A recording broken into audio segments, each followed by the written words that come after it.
নমস্কাৰ দৰ্শকসকল, ভিডিঅ'টোলৈ আপোনালোক সকলোকে স্বাগতম জনাইছো।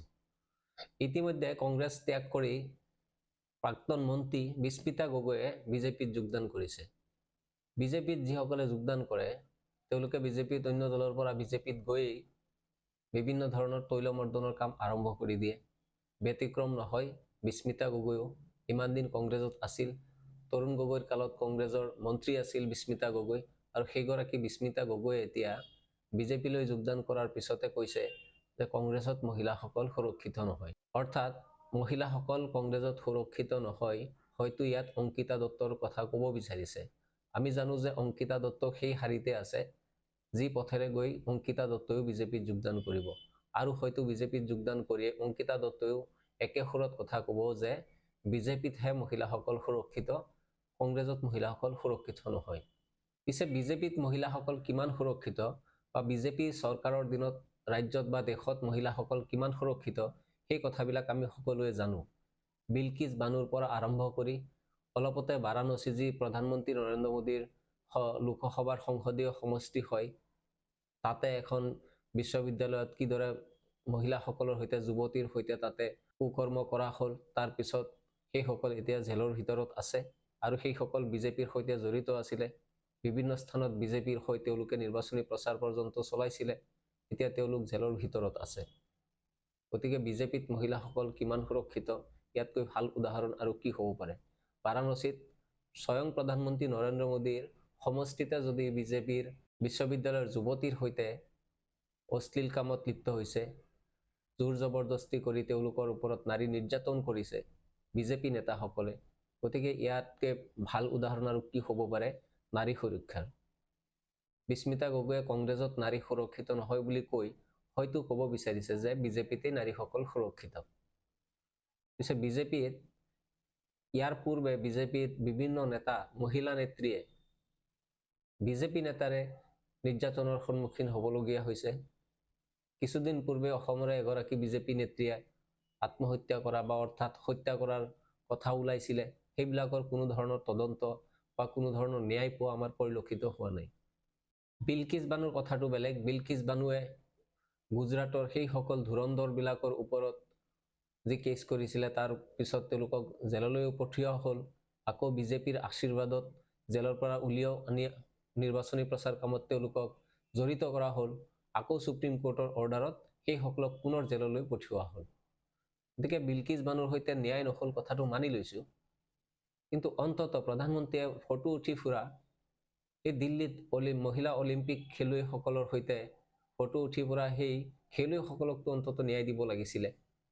বা অসমত যিগৰাকী বিজেপি নেত্ৰী হত্যা বা আত্মহত্যাৰ কথা ওলাইছিলে, সেই নেত্ৰীগৰাকীকতো কমচে কম বিজেপিয়ে ন্যায় দিব লাগিছিলে।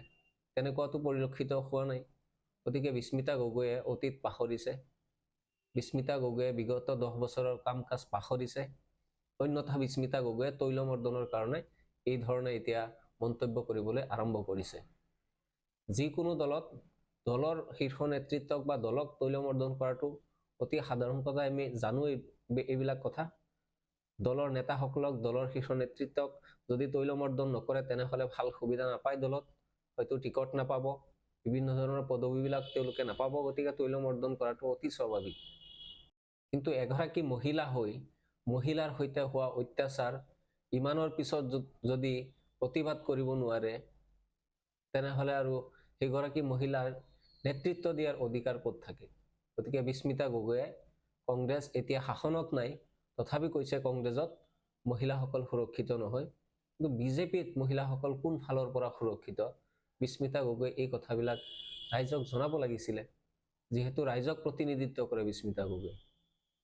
আচল কথাটো হৈছে দৰ্শনত জড়িত, নাৰী নিৰ্যাতনত জড়িত, সেয়া ব্ৰিজভূষণেই হওক বা বাবা ৰাম ৰহিমেই হওক, এওঁলোকৰ হতুৱাই বিজেপিৰ কেন্দ্ৰীয় নেতৃত্বই নিৰ্বাচনী কাম কাজ কৰাই আহিছে।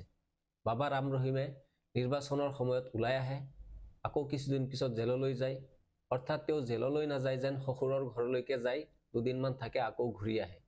বিজেপিৰ ৰাজত্বত বলৎকাৰী দৰ্শনকাৰীসকলক এই ধৰণে আশীৰ্বাদ দিয়া হয়, আৰু এই ধৰণে তেওঁলোকক মুকলিকৈ ঘূৰা ফিৰা কৰাৰ কাৰণে এক ধৰণৰ অধিকাৰ তেওঁলোকক দি দিয়া হয়। ইমানৰ পিছত যদি বিজেপিত মহিলাসকল সুৰক্ষিত হয়, তেনেহ'লে বিস্মিতা গগৈহঁতৰ দৰে নেত্ৰীবিলাকৰ প্ৰতি আমাৰ পুতৌ জন্মে, নিশ্চয় ৰাইজৰো পুতৌ জন্মিব এনেধৰণৰ নেত্ৰীবিলাকৰ ওপৰত, যিসকলে নিজৰ জাতিটোৰ নিজৰ যি নাৰী সমাজখনৰ সুৰক্ষাৰ কথা তেওঁলোকে ভাবিব নোৱাৰি অকল তৈলমৰ্দনৰ কাৰণে অন্য দলক গালি পাৰি ফুৰিছে আৰু নিজ দলক ভাল বুলি ক'ব ফুৰিছে।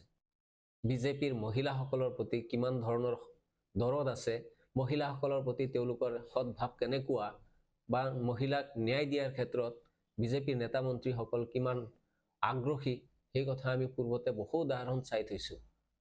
অন্ততঃ যিহেতু এতিয়া বিস্মিতা গগৈয়ে পৰোক্ষভাৱে ক'ব বিচাৰিছে যে বিজেপিতেই মহিলাসকল সুৰক্ষিত, গতিকে অন্ততঃ জোনমণি ৰাভা যি আছিলে SI, সেই জোনমণি ৰাভাৰ ঘৰত এতিয়ালৈকে মুখ্যমন্ত্ৰী কিয় যোৱা নাই? এবাৰ বিস্মিতা গগৈয়ে পত্ৰ লিখি মুখ্যমন্ত্ৰীক আহ্বান জনাব লাগে যে আমি বিৰোধী দল অৰ্থাৎ কংগ্ৰেছক মহিলা সুৰক্ষিত নহয় বুলি আমি অভিযোগ দি দিছোঁ, আমি মন্তব্য দি দিছোঁ ৰাজহুৱাভাৱে, আমি একে বুজাব বিচাৰিছোঁ যে মহিলাসকল বিজেপিতহে সুৰক্ষিত।